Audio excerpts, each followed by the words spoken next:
একদা এক বুজুর্গ ব্যক্তি বাজারে কাপড় বিক্রি করছিলেন। তার কাছে একটি কাপড় ছিল যার এক কোণ কিছুটা ত্রুটিপূর্ণ ছিল। তিনি তার কর্মচারীকে বলে দিয়েছিলেন, যখন কোনো ক্রেতা এটি কিনতে আসবে তাকে অবশ্যই ত্রুটির কথা জানিয়ে দিও। সারাদিন শেষে বুজুর্গ ফিরে এসে দেখলেন সে কাপড়টি বিক্রি হয়ে গেছে। তিনি কর্মচারীকে জিজ্ঞেস করলেন, তুমি কি ক্রেতাকে কাপড়ের ত্রুটির কথা বলেছিলে? কর্মচারী লজ্জিত হয়ে উত্তর দিল, হুজুর, আমি ভুলে গিয়েছিলাম। বুজুর্গ অত্যন্ত চিন্তিত হয়ে পড়লেন এবং জানতে চাইলেন ক্রেতা কোন দিকে গিয়েছেন। কর্মচারীর দেখানো পথ ধরে তিনি দীর্ঘ পথ পাড়ি দিয়ে অবশেষে সেই ক্রেতাকে খুঁজে পেলেন।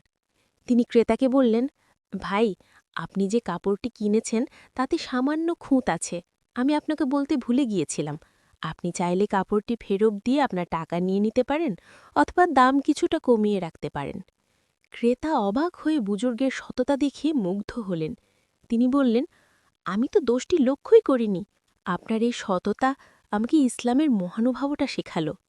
সেই ব্যক্তি শুধু কাপড়ই রাখলেন না, বরং